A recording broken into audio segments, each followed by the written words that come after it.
시청자 여러분 안녕하십니까? 화요일 아침 뉴스 퍼레이드 이상목입니다.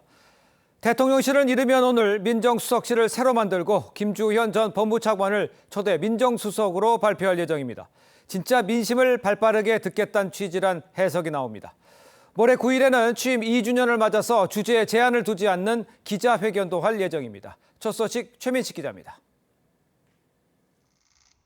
윤석열 대통령은 이르면 오늘 민정수석실을 다시 설치하는 조직 개편안을 발표합니다. 초대 민정수석으로는 검찰 출신인 김주현 전 법무부 차관이 유력합니다. 사람마다 대통령께서 다 아실 수가 없더라고요. 과거 같으면 이제 민정수석이나 이런 데서 취합을 해가지고 대통령께 이제 별도 보고를 해줬어야 되는데. 윤 대통령은 대선 후보 시절 민정수석실 폐지를 공약했습니다. 과거 정부에서 민정수석실이 검찰과 경찰 수사에 개입하는 등 폐단이 심각하다고 봤기 때문입니다. 어떤 사람에 대한 비위나 이런 정보 캐는 거 있죠?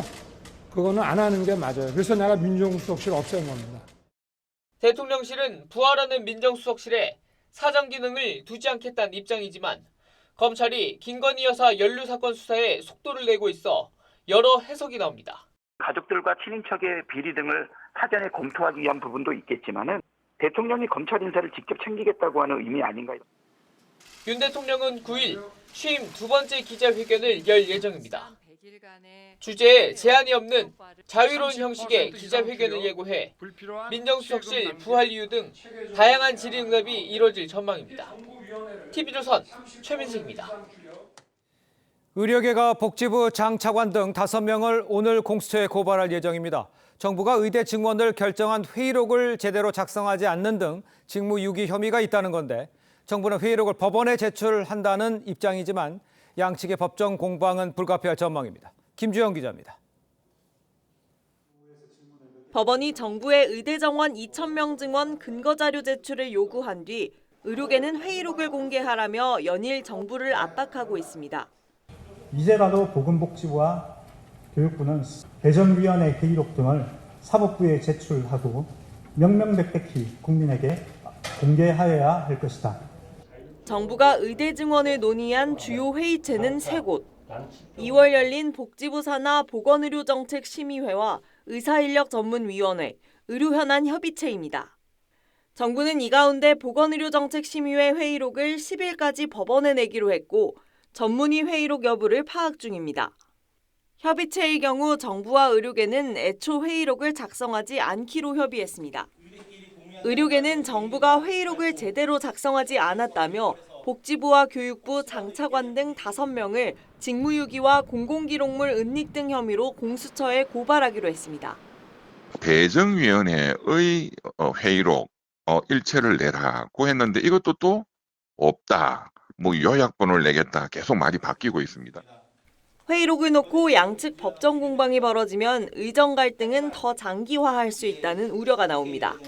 TV조선 김주영입니다. 네, 어린이날 연휴 잘 보내셨는지요? 연휴 내내 남부지방과 제주를 중심으로 전국 대부분 지역에 큰 비가 내렸습니다. 경남 합천에는 이틀 동안 70mm의 비가 내렸는데 농촌 마을이 침수되고 50명이 넘는 이재민이 발생했습니다. 주민들은 마을 앞을 지나는 하천을 막고 고속도로 다리 공사를 한 게 원인이라고 주장하고 있습니다. 이심철 기자가 현장을 다녀왔습니다. 흙탕물 저수지로 변한 마을 진입로. 소방대원들이 보트를 끌고 들어갑니다. 이 마을엔 인근 하천이 범람하기 시작했습니다. 한 주민이 손전등을 들고 마을을 돌며 대피하라고 알립니다. 이런 데는 다 갔어요. 나가셨어. 지금 여기까지 찼거든 뭐. 밤새 주민 31명이 대피했습니다. 날이 밝아 다시 찾아간 집은 그야말로 쑥대밭이 됐습니다. 이런 건조기도 물에 들려서 이게 넘어간 겁니까? 예, 손도 말로 놓은 게서 속도 다 떠내려왔다는 거예요. 대형 비닐하우스에는 이렇게 한창 수확 중인 딸기가 자라고 있었는데요. 물이 넘치면서 모두 쓸모없게 됐습니다. 조금만 늦었다면 자칫 목숨을 잃을 뻔한 주민도 있습니다. 물이 내려온 게 이만치 물이 폭을로 침대 내 섰을 때 내 머리 위에까지 와서 못 앉지. 합천에는 70mm의 비가 내렸습니다. 많지 않은 강수량에도 마을이 침수된 이유는 뭘까? 그 또랑을 막아놨는 그 자체만으로도 보기만 봐도 물이 어떻게 내려가겠습니까? 그게 100%, 200% 인재이거든요. 고속도로 다리 공사를 한다며 마을 앞 하천을 막았다는 겁니다. 시공사는 대신 지름 1m짜리 배수관 5개를 설치했습니다. 하지만 배수로가 부유물 등으로 막히며 하천이 마을로 역류한 것으로 보입니다. 경찰은 공사 관계자를 상대로 수사에 나섰습니다. TV조선 이심철입니다. 네, 연휴 이후 첫 출근길인 오늘도 서울과 수도권을 비롯해 전국 곳곳에 비가 내리겠습니다. 오후부터는 서서히 그칠 것으로 전망이 되고 있는데 현재 서울 광장에 취재기자가 나가 있습니다. 연결해서 자세한 날씨 상황 알아보도록 하겠습니다. 송무빈 기자, 밤새 비가 계속 이어졌는데요. 지금 상황은 어떻습니까? 네, 이곳 서울시청 광장에는 새벽 내내 내린 비로 잔디가 흠뻑 젖었지만 지금은 비가 거의 그쳤습니다. 오늘 오전까지는 제주를 제외한 전국 대부분 지역에 비가 내리겠고 오후부터는 지역별로 서서히 그치겠습니다. 오늘 전국적으로 5에서 20mm의 비가 예보된 가운데 수도권과 강원 영서는 오후부터 비가 그치는 반면 강원 영동과 충청은 밤이 돼야 비가 그치겠습니다. 동해안을 제외한 남부지방은 내일 새벽까지 비가 이어지는 곳이 있겠습니다. 연휴 내내 내린 비로 기온은 평년보다 조금 낮아졌습니다. 현재 서울과 수도권은 12도에서 13도를 오르내리고 있고 전국적으로 낮 최고 기온도 13도에서 20도 정도로 예상됩니다. 주말 내내 내린 비가 대기를 씻어내리면서 미세먼지 농도는 전국이 좋음에서 보통 수준을 나타내겠습니다. 하지만 출근길 곳곳에 안개가 끼어서 조심해야겠습니다. 오전까지 중부 서해안의 가시거리 200m 미만인 짙은 바다 안개가 끼는 곳이 있겠습니다. 이 밖의 지역에서도 가시거리 1km 미만의 안개가 낄 수 있으니 운전자들은 안전에 각별한 주의가 필요합니다. 지금까지 서울시청 광장에서 TV조선 송무빈입니다. 네. 앞서 들으신 것처럼 연휴 동안 남부지방을 중심으로 기록적인 양의 봄비가 쏟아졌습니다. 이날 기상캐스터와 함께 자세한 소식 좀 더 자세히 알아보도록 하겠습니다. 안녕하세요. 안녕하세요. 네, 얼마나 많은 양의 비가 쏟아진 건가요? 네, 연휴 동안 남부지방 중심으로 전국에 많은 양의 비가 내렸는데요. 전국에 비가 가장 많이 내린 곳은 전남 보성으로 267.5mm, 광양은 198.6mm, 진도에는 112.8mm의 비가 내려 5월 하루 강수량 최대치의 기록을 경신했는데요.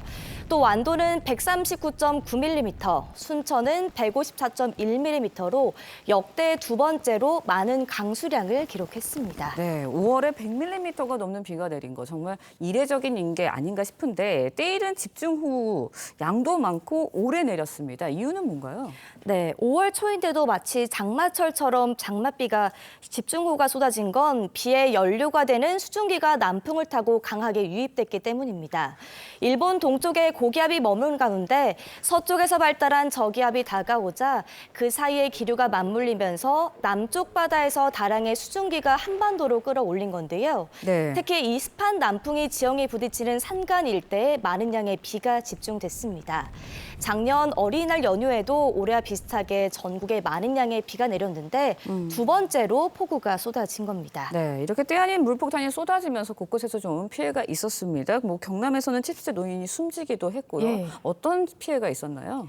네, 서해안과 남해안을 중심으로 강풍특보도 발효되면서 제주 항공편 60여 평이 결항됐고 전남 지역 여객선 70여 척도 운항이 통제되기도 했습니다.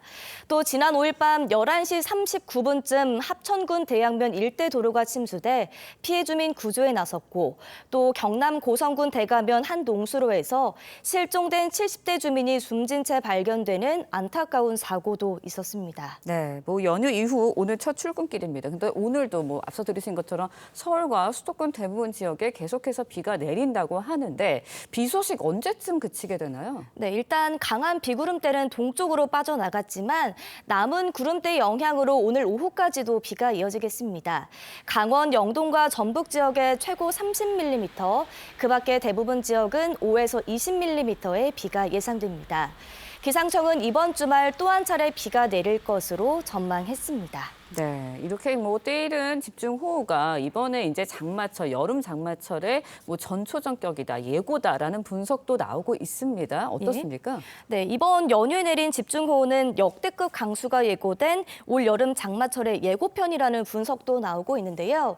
올해 티베트 고기압에 영향을 미치는 중국 북쪽 지역의 기온은 평년보다 낮고 반대로 일본 북쪽 태평양 고기압은 여느 때보다 뜨겁고 습한 상황입니다. 정면 충돌이 예고된 두 기단이 이미 전투력을 최대로 끌어올린 채로 전쟁 준비를 마친 모습입니다. 두 기단이 본격 세력 다툼을 벌이는 여름철엔 더 강하고 많은 비가 예상돼 기상청은 3개월 전망에서 장마 기간인 6월과 7월 강수량이 예년과 같거나 많을 확률이 80%라고 내다봤습니다. 네, 올여름 많이 덥다고 예보가 되기도 했는데 거기다 강수 확률까지 높다고 하니까 좀 주의를 해야 할 것 같다라는 생각이 듭니다. 지금까지 오늘 말씀 여기까지 듣도록 하겠습니다. 지금까지 이날 기상캐스터와 함께했습니다. 고맙습니다. 네, 국회의장 선출을 위한 민주당 당내 경선 후보 등록이 오늘 시작됩니다. 출사표를 낸 후보들이 탈중립 의장 등을 내세우며 선명성 경쟁을 벌이는데 김진표 국회의장은 이들을 향해 스스로 부끄러워질 것이라며 쓴소리를 했습니다. 임서인 기자의 보도입니다. 민주당은 오늘 오전 9시부터 내일까지 21대 전반기 국회의장 후보 당내 경선을 위한 후보 접수를 받습니다.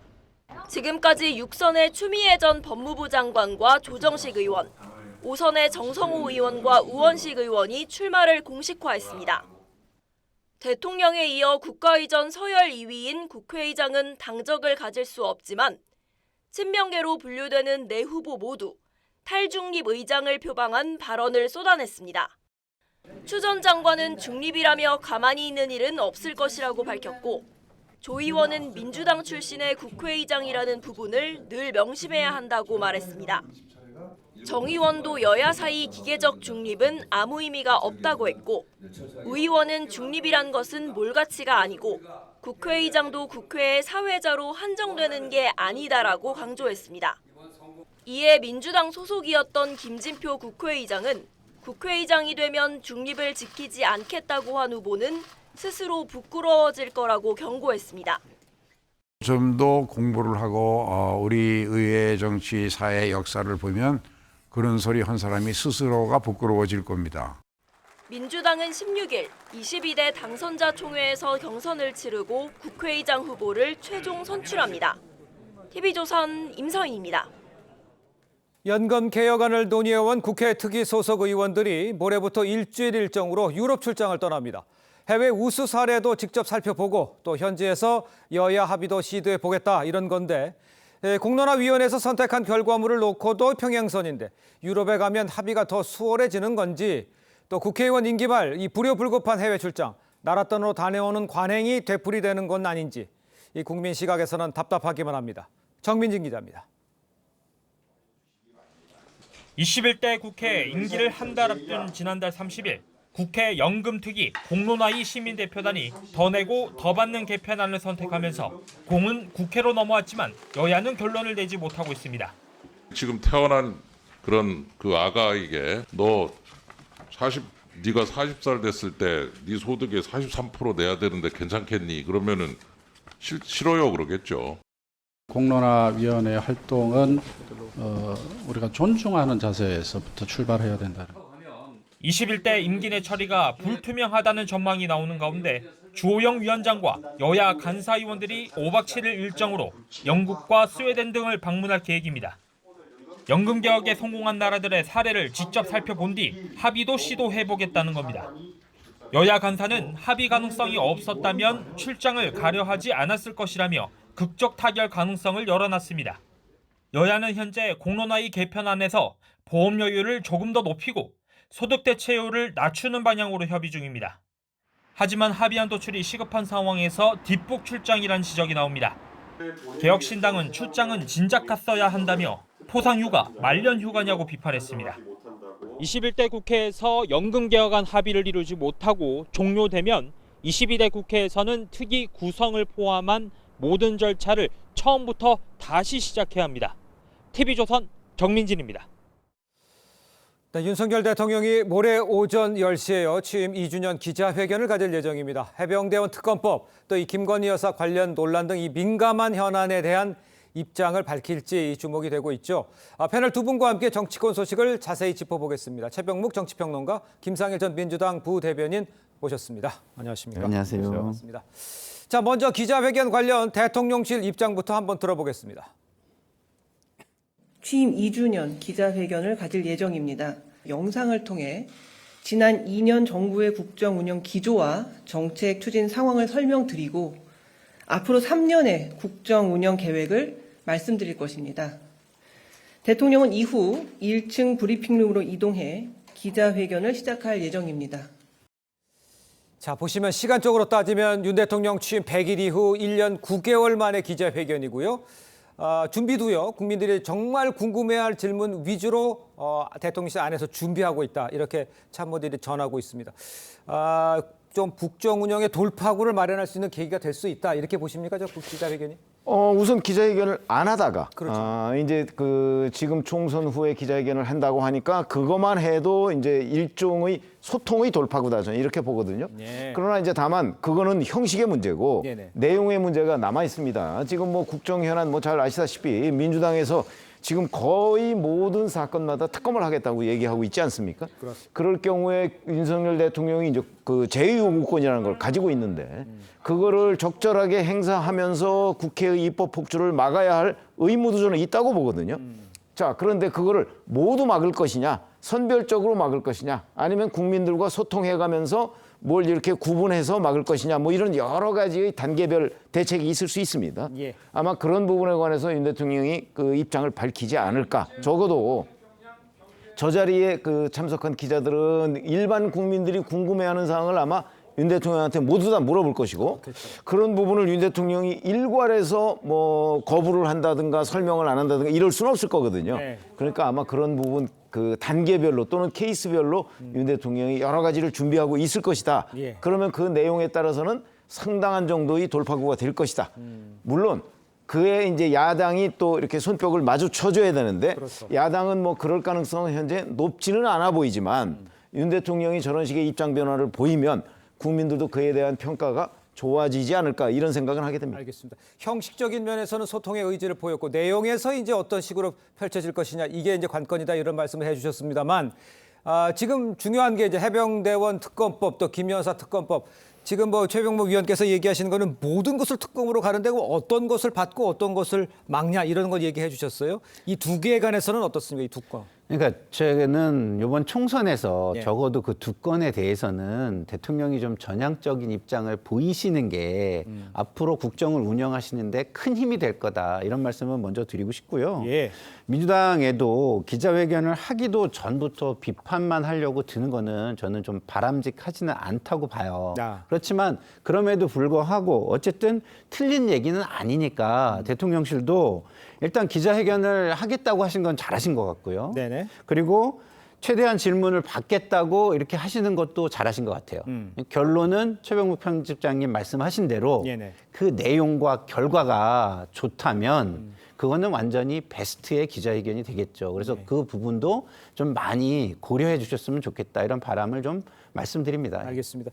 자, 하나하나 좀 안으로 들어가 보죠. 이 야당 단독으로 해병대원 특검법 이 본회의 통과하면서 윤 대통령 거부권을 행사할 것이다. 이렇게 예상이 되는 시각이 많죠. 여당 일각에서는 또 조건부 수용론 제기하기도 했습니다. 그러니까 먼저 좀 수사를 해보고 이거 그 다음에 특검을 하는 건 어떻겠냐 이런 얘기인 것 같습니다.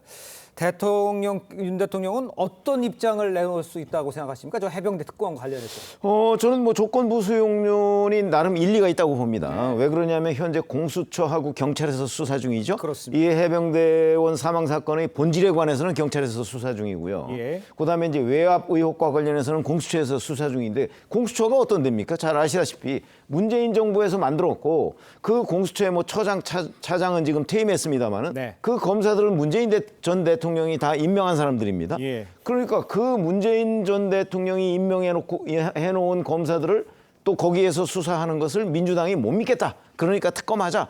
이거는 국민들 앞에 명분이 없다고 생각하고요. 예. 그러니까 윤석열 대통령으로서는 아니 문재인 정부에서 만든 공수처니까 문재인 정부가 믿어야지 누가 믿겠느냐. 민주당이 믿어야지. 이렇게 얘기하는 것이 굉장히 일리가 있다고 보고 네. 그러면 그 결과 아마 특검이 이제 앞으로 공수처가 몇 달 정도 지나면 이 수사를 거의 끝낼 가능성도 있어요.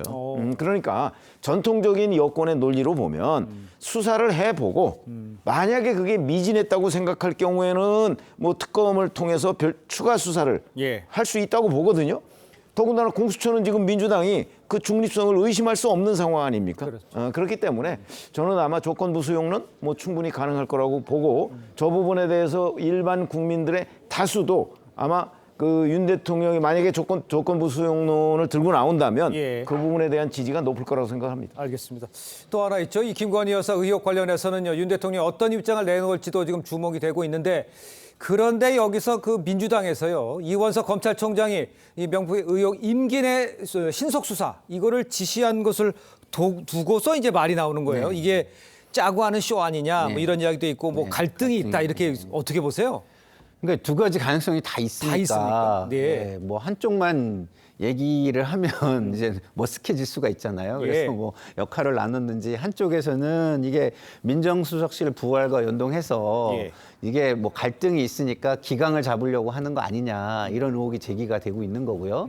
그 의혹을 제기하면서도 한편 불안한 게 또 이게 김건희 특검법의 명분을 뺏기 위해서 또 약속된 형식으로 하는 거 아니냐 이런 또 의구심도 드는 것이죠. 그게 다 들어서 두 개가 네, 다. 두 개가 다 드니까 예. 이제 두 개를 다 이야기를 하고 있는 근데 것 두 가지는 같습니다. 상반된 거죠.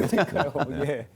그래서 뭐 근데 어떻다는 주체는 예. 어쨌든 그것을 하는 주체는 어쨌든 그 야당이 아니니까 뭐 야당 입장에서는 뭐 기본적으로는 이 모든 것들에 대해서 총선 민의에 맞춰 가지고 일정 부분은 좀 수용하시면서 하시면 공직 기강을 잡더라도 크게 비판은 하기는 좀 어렵게 되지 않을까 이런 생각이 듭니다. 그러니까 글쎄요, 뭐 일반 시청자 입장에서는 다 던진 것처럼 보이는데 네. 위원께서 보시기에는 어떻습니까? 갈등입니까? 그래도 사실은 저도 그 이 부분을 좀 여기저기 제가 알아볼 수 있는 데를 좀 이렇게 알아봤어요. 뭐 그게 예. 완벽한 취재라고 볼 수는 없지만 네네. 제가 보기에는 적어도 짜고 친다 뭐 이렇게 평가할 수는 없다고 저는 생각을 합니다. 왜 그러냐면 예. 대통령실과 지금 검찰 간의 긴장 관계가 있어요. 뭐 있는 건 뭐 올해 초 서울중앙지검장 교체를 둘러싸고 뭐 의견 차이가 있었다는 거 아니겠어요? 그러니까요. 그리고 지금 그 이원석 검찰총장의 임기가 얼마 안 남았어요. 그렇기 때문에 동아일보 보도에 따르면 임기 내에 그 김건희 여사 명품백 사건 수사를 마무리하겠다고 지금 주변에 얘기를 했다는 거거든요. 그러니까요. 자, 그렇게 본다면 그렇다고 해서 이원석 총장이 볼 때 이 명품백 사건을 가지고 청탁금지법으로 김건희 여사를 처벌할 가능성은 높지 않아요. 그건 왜 그러냐면 처벌 조항이 없어요. 공직자는 그런 걸 받았을 경우에 처벌을 할 수 있지만 네네. 공직자의 배우자에 대한 처벌 규정은 없어요. 예. 없는데 어떻게 처벌을 하겠습니까?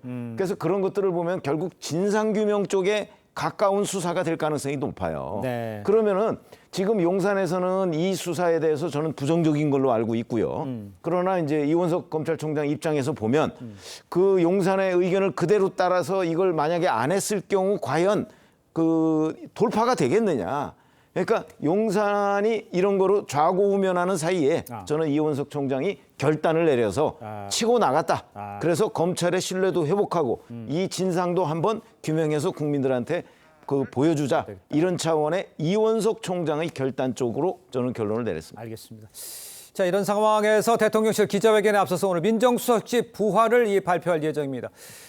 민주당 내에서는 부활 목적이 이제 검찰을 통제하려는 것이다. 뭐 이런 얘기를 하고는 있습니다만 민심을 듣겠다는 얘기 아니에요. 근데 사람은 이제 검사 출신이에요. 어떻게 평가를 하세요?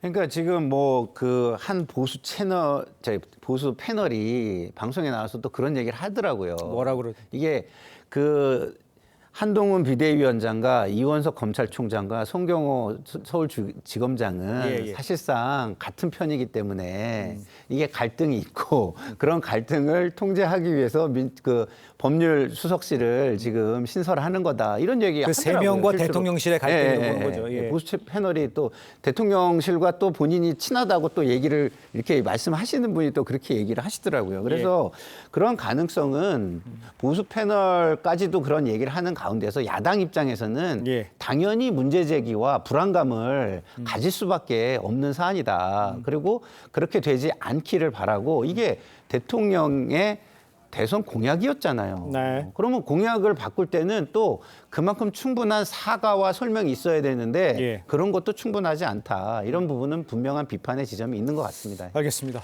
자, 계속해서 민주당 소식도 좀 알아보도록 하겠습니다. 이재명 대표가요, 최근 당내 인사들에게 이 자신의 대표직 연임 문제를 논의했다 이렇게 들리고 있습니다. 관련해서 홍익표 전 원내대표 이야기를 한번 들어보겠습니다. 이재명 대표가 어떻게 하는 게 좋겠어요? 저한테 한번 그러시길래 연임하시는 게 낫지 않겠습니까? 라고 이제 이재명 전 대표가 그 이제 최대 주주죠. 주식회사를 비교하면 최대 주주가 뒤에서 자기 마음대로 배우회사다가 실패했다. 잘하면 모르겠는데 못하면 무조건 뒤집었을 텐데 그랬더니 그거는 약간 그렇듯하네요. 이렇게 반응을 하시더라고요. 그러니까 뭐 농담 반 진담만 했다는 표현은 있지만 진심이라는 말에 좀 힘이 실리는 것 같은데 그럼 당내 분위기는 연임으로 가는 분위기입니까? 당내 분위기는 뭐 연임이다 아니다를 떠나서 이재명 대표가 결정하는 대로 간다. 본인이 결정하는 대로 가는 뭐 이런 뭐 사실상 뭐 눈치를 보는 걸 수도 있고 뭐 그런 분위기입니다. 알겠습니다. 이런 분위기를 전해주셨습니다만 민주당이요. 이 대표의 공약인 25만 원 민생회복지원금을 22대 국회 1호 법안으로 발의를 하고요. 윤 대통령이 거부권을 행사했던 법안들을 패키지로 묶어서 발의할 수도 있다 이렇게 이야기를 했습니다. 여당에서는 이재명 대표가 여의도 대통령, 용산 대통령 따로 있다 이런 얘기도 하고 있죠. 이런 그 야당의 그 강행 입장 이런 거는 어떤 식으로 저희가 해석을 하면 되겠습니까? 밀어붙여 가겠다는 건가요? 그러니까 나경원 전 의원이 그렇게 얘기를 했다고요. 왜냐하면 그 행정부에서는 윤석열 대통령이고 여의도에서는 이재명 대통령이다 이렇게 얘기를 했다는 건데 뭐 그거는 일견 그 형식만 보면 굉장히 타당하죠. 지금 뭐 다수당도 보통의 다수당이 아니고 거의 국회 의사결정, 입법부의 의사결정을 혼자 결정할 수 있는 정도의 그 힘을 가지고 있는 야당의 대표예요. 그렇기 때문에 아마 이재명 대표가 뭐든지 다 할 수 있을 겁니다. 결국 이 얘기는 뭐 이제 입법부에서 이재명 대표의 뜻대로 모든 것을 하겠다. 결국 이 얘기죠. 그래서 이제 계속 그 행정부에서 할 수 있는 것도 뭐 예를 들어서 1인당 25만 원 이거 법으로 하겠다. 이런 걸 이제 처분적 법률이라고 하거든요. 그거 사실 우연 논란이 굉장히 강하게 있었습니다. 그런 것도 다 밀어붙이겠다는 거 아니에요? 그러면 위헌, 뭐 그거는 헌재에 가서 결정할 것이다. 뭐 이런 식의 얘기인데 저는 뭐 거의 입법 독재에 가까운 수준이다. 이렇게 판단을 하고요. 입법 독재를 할 때 그 윤석열 대통령이 견제할 수 있는 방법이 뭐가 있겠습니까? 결국은 뭐 제의 요구, 이른바 거부권이라고 하는 거. 그 외에는 방법이 없을 것이다. 이렇게 생각을 합니다. 연임 문제에 관해서는 그냥 연임하는 걸로 결정하시죠. 저는 작년 11월에 이재명 대표가 이미 내부적으로 결심을 했다고 보고 있는 사람입니다. 왜 그러냐면 작년 11월이면 전당대회가 무려 10개월 전인데 그때 전당대회 룰을 바꿨어요. 권리당원 비중을 확대했지 않습니까? 왜 그 시기도 아닌데 흔히 전당대회 앞두고서 왜 룰을 개정하잖아요. 근데 전당대회를 10개월 앞두고 본인한테 유리한 방향으로 룰을 개정했죠. 그거는 본인이 연임하기 위한 포석이다. 이렇게 봅니다. 알겠습니다. 자, 이런 가운데요. 민주당이 오늘부터 국회의장 경선 후보 등록을 진행을 합니다. 일부 후보들이 의장이 되면 정치적 중립을 지키지 않겠다 이런 언급을 한 데 대해서 김진표 국회의장이 쓴소리를 했어요. 공부해봐라. 그렇게 해보면 그게 아니다. 이런 얘기를 한 것 같아요. 어떻게 들으셨습니까? 공부를 더 안 해봐도 정규 교육을 받은 사람은 부끄럽죠. 사실은 근대 국가는 제도에 의해서 운영이 되는 겁니다. 그 국회의장직은 자연인이 하는 맘대로 하는 직이 아니에요. 그 제도가 만들어낸 지위고요. 그 지위에 맞는 직무와 직제라는 게 존재를 합니다. 그럼 그 직무에 맞는 것은 뭐냐? 거기에는 직업 윤리라는 프로페셔널리즘이라는 게 있는 거예요. 그런데 그거를 버리고 한 정파의 수장같이럼 하겠다? 한 조직의 수장이 아니라? 그러면 그건 제가 볼 때는 국회의장 하지 말고 당대표 선거에 나가서 당을 이끄는 게 맞죠. 그리고 정규 교육을 받은 모든 국민은 그렇게 생각을 할 거라고 저는 봅니다. 근데 정규 교육을 받은 사람 다 그렇게 생각할 거라는데 왜 후보들이 다 그렇게 생각 안 하는 거예요? 정규 교육이 소용이 없었던 사람도 있는 것 같습니다. 알겠습니다. 다음 소식도 짚어보겠습니다. 국민의힘 원내대표 경선이요. 충북 충주의 4선 이종배 의원, 경기 이천 3선의 송석준, 대구 달성 3선의 추경호 이렇게 3파전이 됐어요. 일단 후보들의 목소리를 한번 들어보고요. 내용을 이야기를 나눠보도록 하겠습니다. 국민의힘과 정부는 운명 공동체입니다. 건전한 협력 관계로 발전시켜 나가겠습니다. 필요한 말씀은 서로가 여러 가지 방식으로 분명히 해야 되고 걱정 붙들어 마셔도 됩니다. 국민이 공감하는 정치를 통해 다시 사랑받는 정당으로 거듭날 수 있도록 하는데 혼신의 힘을 다하고자. 자, 이종배, 추경호, 송석준 이 세 후보 모두 관료 출신이고요. 또 충청, 영남 수도권의 기반이 좀 다릅니다. 새 원내대표는요, 이 당 정비는 물론 거야를 상대해야 하는 아주 중차대한 일을 맡고 있는 상황이죠. 어떤 부분의 원내대표 선출에 가장 큰 뭐를 중점을 두고 뽑아야 되는 겁니까? 국민의힘 이번에 원내대표. 뭐 잘 아시다시피 국민의힘의 새 원내대표는요, 야당이 워낙 압도적 다수 의석을 가지고 있기 때문에 그렇죠. 아마 대부분 야당한테 끌려다니지 않을 수 없는 상황이 될 거예요. 네. 그래서 제가 보기에는 뭐 꾀만 가지고 해결될 건 아니지만 적어도 정치적 테크닉이 상당한 사람이 돼야 한다. 그렇지 않을 경우에는 일방적으로 밀릴 수밖에 없는 분위기다. 그렇죠. 왜냐하면 뭐 협상을 하다가 안 되면 우리 표결합시다 이렇게 할 가능성이 있고 또 그 표결이 전부 잘못됐다 이렇게 얘기하기도 어려운 거거든요.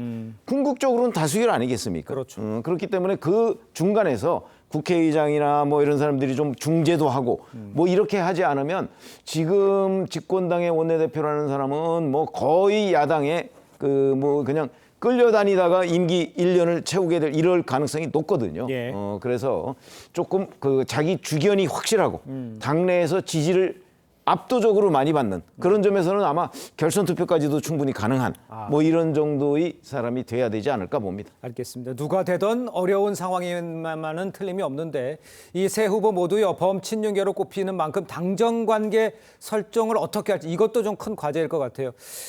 용산의 쓴소리를 할 수 있는 사람일 수 있어야 되는 상황이죠. 네. 지금 상황은 그렇게 봐야 되는 겁니까? 그런데 이제 그 기대는 조금 어렵다. 네, 어려운 것 같습니다. 다 친윤이라 이 지역 기반이라는 게 큰 의미가 없는 분들이 나오신 것 같고요. 예. 그런 측면에서 보면 이제 개인적으로 제가 경험한 게 뭐 판단의 근거가 될 수밖에 없어서 한계가 있습니다만 제 세 분 다 뭐 좀 이렇게 뵌 분들이에요. 특히 이종배 의원이나 추경호 의원은 같은 상임위에서 활동하는 거를 제가 좀 쭉 지켜봤고, 그다음에 송석준 의원은 뭐 지역이 저랑 좀 가까운 곳이라 개인적으로 아는 분인데 그런 측면에서 보면은 그래도 어쨌든 무게감이나 안정감이나 그리고 여야 간사 이런 걸 맡으면서 그래도 합리적인 어떤 모습을 보여왔던 뭐 추경호 전 부총리가 좀 유리하지 않을까 저는 개인적으로는 그렇게 판단을 하고 있고요. 부탁을 드리고 싶은 게 있다면 국민에게 전략적으로라도 굉장히 합리적이고 인내심 있는 그리고 끊임없이 야당과 대화하려고 불발이 되더라도 대화하려고 노력하는 모습을 보이는 분이 됐으면 좋겠다 이런 생각이 듭니다. 추경호 의원 얘기하셨는데 영남인데도 가능한 상황인가요? 지금 이 시점에서 영남인데도 추경호 의원. 근데 그게 왜 그러냐면 결국 의원들이 뽑는 거잖아요. 그런데 영남 출신의 당선자들이 압도적으로 많아요. 그렇기 때문에 물론 뭐 송석준 의원과 이종배 의원이 뭐 이제 다른 의원들과의 관계가 아주 좋다. 뭐 추경호 의원보다 이렇다면 몰라도 그렇지 않으면 대개 지역에서 몰표가 나오는 경향이 있거든요. 이렇게 되면 이제 좀 유리하다는 그 분석에 저도 동의할 수밖에 없는 입장이죠. 그러나 뭐 이게 가장 선거 결과를 맞추기 어렵다는 게 원내대표 선거 결과입니다. 그러니까 그거는 의원들 불과 100여 명, 108명이 뽑는 거 아니겠습니까? 그렇죠. 그러니까 결과는 좀 봐야죠. 알겠습니다.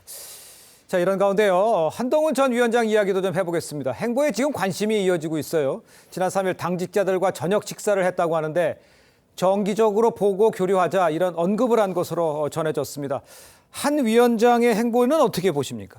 글쎄요, 저는 저게 너무 과하게 세를 모으는 듯한 모습으로 보이면 저는 역효과라고 보지만 그렇게 보이세요? 지금 행보가? 지금은 그렇게 보이지 않습니다. 예. 아직까지는 고생한 사람들을 챙기는 모습이잖아요. 그렇죠. 거기까지만 가야 된다, 저는 이런 생각이 들어요. 그렇다고 한다면 이게 정치인들은요, 안 됐을 때 낙선 사례를 잘하는 사람이 굉장히 진솔한 사람으로 인정을 받습니다. 그래서 낙선 사례의 느낌이 나고 해당하는 부분을 찾아서 챙기고 다니는 모습이라면 저는 다음 어떤 행보를 하는데도 도움이 되는 행보다 이렇게 좀 말씀을 드릴 수 있겠습니다. 알겠습니다. 자, 이런 상황에서 여권 대선 주자들이요, 연일 한 전 위원장을 비판하는 모양새입니다. 홍준표 대구시장을 비롯해서 오세훈 서울시장도요, 한 전 위원장의 총선 전략 전략을 비판을 했습니다. 강하게. 벌써 대권 경쟁이 시작된 거 아니냐 이런 지적에 대해서는 동일하시는지. 정확하게 따지면 뭐 이제 비판이라기보다는 저는 패인 분석이라고 봅니다. 그러니까 왜 졌는지를 알아야 뭐 다음번에 다시 똑같은 현상을 초래하지 않을 것 아니겠습니까? 예. 그런데 이제 그거를 일반 기자들은 당연히 비판으로 보죠. 왜? 예. 두 분 다 대권 주자이기 때문에 예. 한동훈 전 위원장도 결국은 대권 주자 반열에 올랐다고 보고 그럼 저 두 사람은 한동훈 전 위원장이 이제 경쟁자가 될 것 때문에 지금 비판하는 것 아니냐 이렇게 볼 거 아니겠어요? 예. 뭐 그런 시각까지도 저는 다 인정을 해야 된다고 보고요. 그러나 어찌됐든 간에 그 여하튼 패인 분석은 이번에 확실하게 하고 넘어가야 된다. 그것도 어느 편파적으로 뭐 누구 뭐 윤석열 대통령이냐 한동훈 전 위원장이냐 뭐 이런 식이 아니고 예. 종합적인 패인 분석. 그래야 2016년 지방선거에서도 지금과 같은 결과를 초래하지 않을 수가 있고 2027년 대선도 마찬가지다 이렇게 생각합니다. 알겠습니다. 아까 낙선 사례를 잘해야 한다라고 얘기를 해주셨는데 한동훈 위원장 같은 경우에 전 비대위원장 같은 경우에 전당대회나 이런 쪽에는 아직은 빠르다 이렇게 보십니까?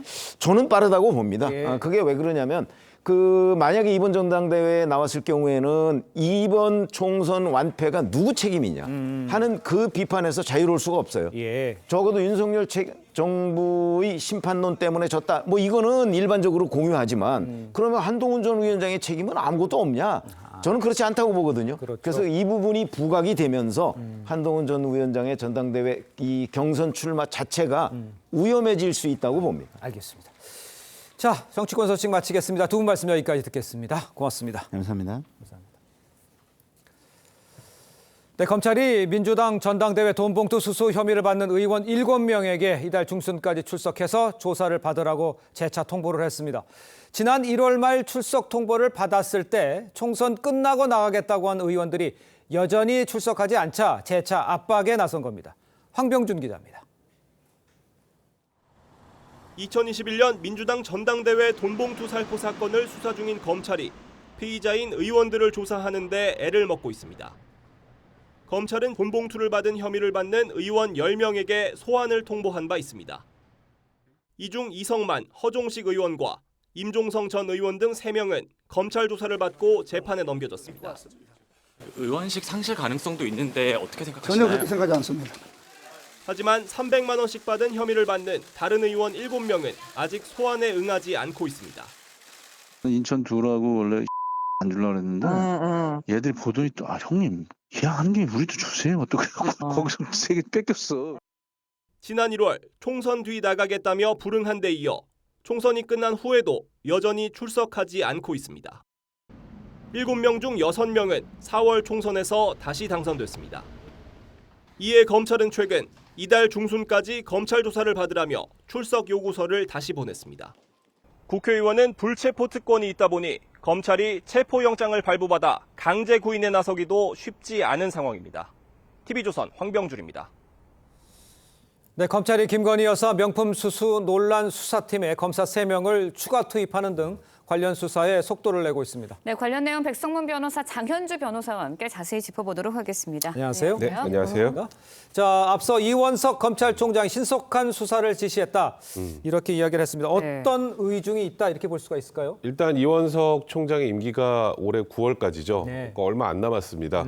그런데 지금 소위 말하는 김건희 여사의 명품백 수수 논란은 법리적으로 보면 뭐 처벌 가능성이 낮다고 하더라도 아무것도 안 하고 넘어갈 수는 없는 사건입니다. 그렇죠. 예. 그렇기 때문에 만약에 이원석 총장 지금 재임하는 과정에서 이 문제가 해결이 되지 않으면 다음 검찰총장이 이 짐을 그대로 떠안아야 되는 상황이고요. 아마 이거는 나중에 뭐 청문회 과정이나 뭐 이런 경우에서도 굉장히 많이 문제가 될 겁니다.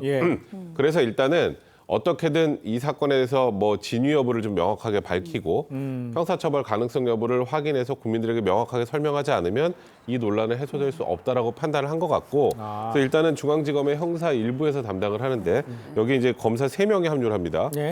공정거래조사부 또 범죄수익관수부 반부패 3부 그러니까 특수통검사 3명이 합류를 해서 소위 명품백 수수 논란에 대해서 진상을 명명백백하게 규명하겠다는 의지를 피력한 것이다. 이렇게 보면 될 것 같습니다. 알겠습니다. 네, 일단 뭐 검찰 측에서는 사건의 진상은 규명하겠다라는 입장인 것 같아요. 하지만 대통령실 측에서는 아무래도 김 여사에 대한 수사를 두고 부정적인 기류가 좀 흐르지 않나라는 생각이 듭니다. 그렇다 보니까 갈등설 가능성도 제기되고 있는데 어떻게 보세요? 일단 민주당의 입장에서는 기본적으로 이번에 이 수사를 하겠다라고 밝힌 것 자체가 특검을 무마하기 위한 명분 쌓기가 아니냐라는 의심이 좀 있는 것 같기는 합니다. 그러면서도 동시에 검찰과 대통령실의 긴장 관계가 형성된 것이 아니냐라는 일부의 시각도 있는데요. 특히 이제 박찬대 원내대표가 그런 이야기를 했습니다. 특히 한동훈 전 장관과 그리고 이원석 검찰총장과 그리고 송경호 서울중앙지검장이 김건희 여사의 수사를 통해서 새과실 시작한 것 아니겠느냐라는 분석도 일각에 에서는 나오는 것 같은데요. 다만 대통령실 입장에서는 이런 이야기들에 대해서 악의적이다라고 하면서 검찰은 검찰 일을 할 뿐이다라고 입장을 밝히고 있거든요. 그렇기 때문에 앞으로 정말 수사 의지를 가지고 하는 것인지 아니면 시기적으로 봤을 때 정말 특검을 막기 위한 명분 쌓기 용인지는 좀 수사 상황을 지켜보면 알 수 있지 않을까 생각합니다. 자, 이런 상황에서 이제 김건희 여사가 검찰에 소환을 될지 또 포토라인에 서게 될지 아니면 서면 조사를 받게 될지 조사는 어떤 식으로 진행이 될까요? 일단 뭐 장현주 변호사님 얘기를 제가 조금만 좀 더 받고 말씀드리겠습니다. 일단 이게 뭐 특검 무마용 뭐 이런 얘기들을 좀 하는데 사실 이 명품백 수수 논란은 처음에 특검의 범위도 아니었어요. 그리고 이게 형사처벌 가능성이 높지 않다는 건 민주당 내에서도 알고 있기 때문에 여기에서 특검 무마용이라는 그런 프레임은 제가 보기에 일단 온당치 않은 것 같고 그리고 이 사건에서 제가 말씀드렸던 것처럼 김건희 여사가 처벌될 가능성은 매우 낮긴 합니다. 하지만 이제 이 조사 과정에서 만약에 서면이나 방문 조사로 진행했을 경우에 이제 국민들에게 비치는 이미지도 굉장히 중요하거든요. 그럴 수도 있겠죠. 만약에 그렇게 해가지고 뭐 혐의 없다고 결론이 나버리면 또 뭐 이제 뭐 감싸기 뭐 또 진실을 규명하지 않는다 이런 프레임에 또 오히려 더 씌워질 가능성이 있기 때문에 이럴 경우야말로 오히려 좀 정면 돌파하는 방식으로 소환하는 것이 일단은 저는 좀 타당하다고 생각을 하고 그러니까 소환 조사를 해서 어떤 결과가 나오느냐 이 부분이 중요한 것이지 만약에 이게 어차피 죄가 안 되니까 괜히 소환 조사하면 부담스럽고 또 김건희 여사 측에서 거부하니까 그냥 넘어가야지 그냥 서면으로 해야지 하면 그걸 국민들이 믿겠습니까? 그런 부분들에 대한 고민도 분명히 해야 할 것 같습니다. 일단은 소환을 하는 거에 맞겠다라고 판단하시는군요. 맞습니다. 알겠습니다. 일단 뭐 김 여사는 말씀드린 것처럼 뭐 공직자가 아니고 공직자의 배우자입니다. 그렇기 때문에 공직자 배우자에 대한 처벌 조항이 따로 있는 건 아니거든요. 그런 상황이다 보니까 처벌 가능성도 낮지 않겠냐라는 게 중론이기는 한데 그렇다고 처벌을 아예 받지 않을 수도 있는 건가요? 어떻습니까? 일단 그 부분은 뭐 일단 수사를 시작한 것이니까 지켜봐야겠지만요. 일단 청탁금지법상에는 배우자를 직접적으로 처벌하는 조항은 없습니다. 오히려 공직자 본인이 이 부분들을 신고하지 않은 부분에 대해서 처벌 조항이 있기 때문에 과연 윤석열 대통령의 직무 관련성이 있는지 여부와 그리고 당시에 그 명품백을 수수한 사실을 알았는지 뭐 이런 여부들을 좀 더 수사를 통해 조사를 해봐야 되는 것은 분명합니다. 그런데 앞서 조국 전 장관의 경우에도 딸 조미 씨가 장학금 받은 거로 청탁금지법 위반으로 처벌된 사례가 있거든요. 그렇기 때문에 김건희 여사가 받은 것을 대통령이 받은 것으로 볼 수 있는지 이제 이런 법리에 대해서는 아마 수사 과정에서 조금 더 연구가 필요해 보이는 것으로 보입니다. 그렇군요. 자, 이런 상황에서 일단 검찰은요 당장 이번 주에 고발인 조사를 진행하려고 했지만요 백은종 대표 20일 넘어서 조사를 받겠다 이런 입장입니다. 이유는 뭐라고 그럽니까? 일단 뭐 제 개인적인 생각입니다만 이 백은종 대표, 그러니까 서울의 소리의 고발인 쪽에서는 일단 기본적으로 검찰에 대한 불신을 가지고 있기 때문인 것 같아요. 그러니까 이게 지금 신속하게 한다고 본인들 입장에 될 게 아닌 것 같고 고발인 조사를 하기 위해서는 본인들도 준비를 좀 더 철저히 하고 그리고 들어오겠다는 취지가 아닐까라고 생각을 합니다. 근데 사실 이 사안 자체가 그렇게 복잡한 사안이 아니에요. 그러니까 저희 뭐 대부분 국민들이 영상을 통해서 기본적인 사실관계를 확인을 했고 전후 상황만 확인하면 되는 부분인데 일단 이것도 역시 어느 정도 기싸움이 아닐까. 그래서 원래 사실 이번 주 내에 해도 충분하다고 개인적으로 생각을 합니다만 고발인 측에서 20일 이후에 오겠다고 하고 검찰도 이에 대해서 뭐 그냥 상응하는 그런 대응을 하는 것 같이 보이는데 일단 제일 중요한 건 이 부분에 대해서 어떻게 국민들이 신뢰할 만한 결과를 내느냐가 중요하지 않을까 싶습니다. 네, 뭐 검찰 측에서는 고발인 조사 미뤄져도 뭐 수사 일정에 차질 없다고 하니까 조사 상황 좀 더 지켜봐야 할 것 같고요. 이번에는 민주당 전당대회 돈봉투 수수 의혹 사건에 대한 이야기도 해보도록 하겠습니다. 일단 앞서서 저희가 리포트에서 전해드렸지만 현역 의원 7명에게 이번 달 중순까지 출석을 하라고 했지만 불응을 하고 있는 상황이에요. 일단 총선 이후에 나오겠다고 했는데 이렇게 계속 불응을 할 수 있나요? 국회의원이기 때문에? 사실 원칙적으로 불가능하죠. 그리고 일단 앞서서 총선 기간에, 그러니까 총선 전에도 출석을 해서 조사를 받으라고 소환 통보를 했지만 사실 이제 총선 과정이 있었기 때문에 미뤄진 것으로 봐야 될 것 같고요. 아마 이제 총선이 끝났기 때문에 이달 중순까지는 소환을 요청하는 그러니까 출석 요구서를 보낸 것으로 지금 알려져 있습니다.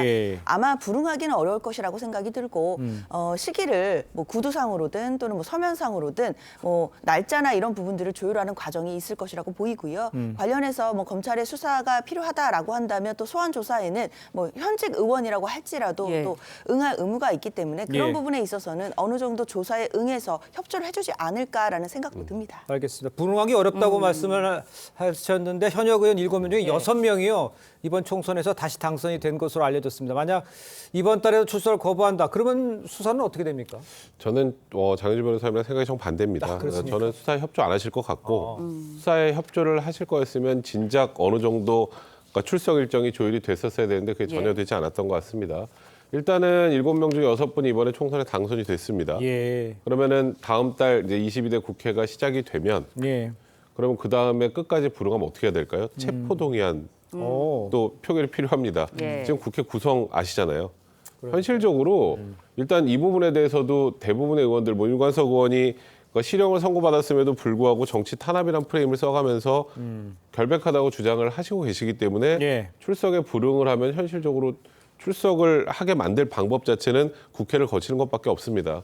사실 모든 국민들 이렇게 뭔가 범죄 혐의를 받으면 소환 불응하면 체포되거든요. 그렇죠. 근데 왜 국회의원은 꼭 달라야 될까요? 그리고 이게 그렇게 큰 혐의인지 아닌지 뭐 제가 판단하기는 어렵습니다만 본인들이 억울하면 본인들이 자발적으로 먼저 나서서 수사에 협조해서 본인들이 혐의를 털어야지 이렇게 그냥 뭉개고 넘어가는 게 능사가 아니다. 국민들이 다 지켜보고 있습니다. 알겠습니다. 수사 협조할지 안 할지 좀 지켜보도록 하겠습니다. 두 분 말씀 여기까지 듣겠습니다. 고맙습니다. 고맙습니다. 감사합니다. 네, 하마스가 가자지구 전쟁을 멈추는 휴전안을 수용하겠다고 밝혔습니다.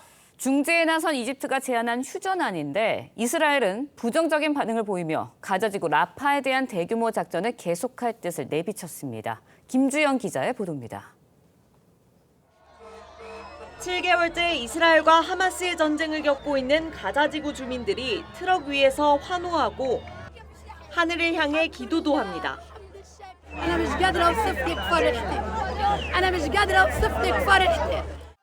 현지 시간 6일 하마스가 중재국 이집트가 제시한 휴전안을 수용하겠다고 발표했습니다.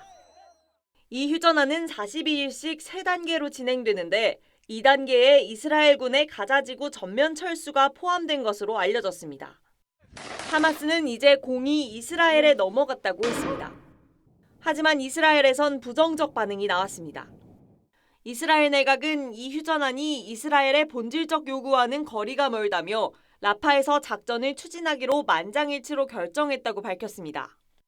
אנחנו ממשיכים לפעול באופן מבצעי ברצועת עזה ונמשיך לעשות זאת. 이스라엘은 앞서 피난민 150만 명이 모여 있는 가자지구 라파에 진격하겠다며 민간인 대피령을 내렸습니다.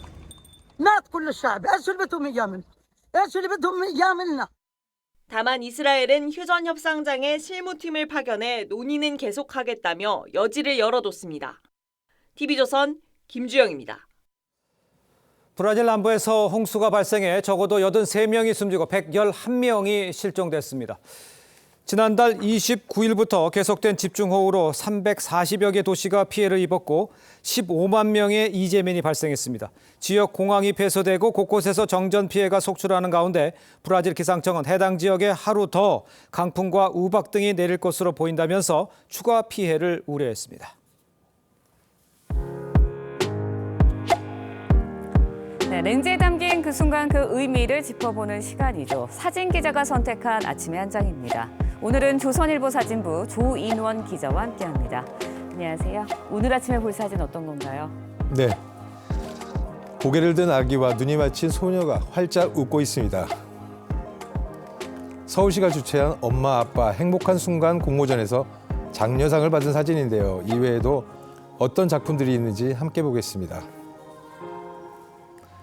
5살 5개월의 사랑스러운 눈빛의 눈맞춤에는 귀여운 아이들의 행복한 미소가 아름답습니다.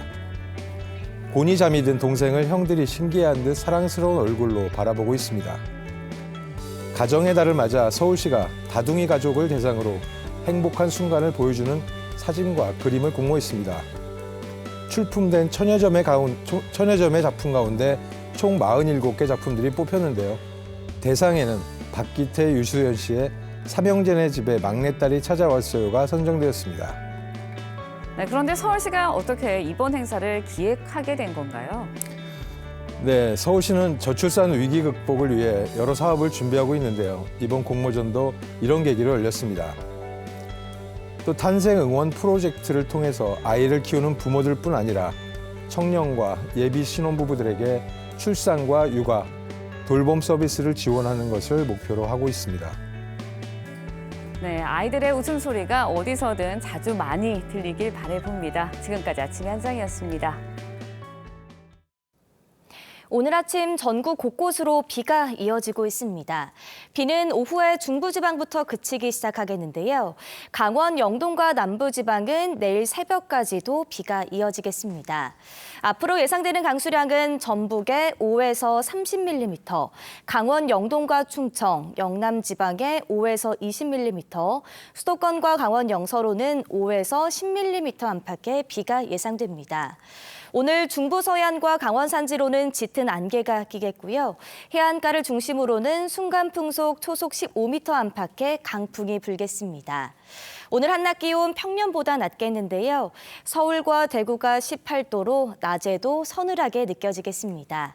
내일 오후부터는 차차 맑아지겠고 주말에는 또다시 전국에 비가 내리겠습니다. 날씨였습니다. 네, 이상으로 화요일 뉴스 퍼레이드 마칩니다. 네, 저희는 내일 아침 7시 30분에 다시 찾아뵙겠습니다. 시청해주신 여러분 고맙습니다.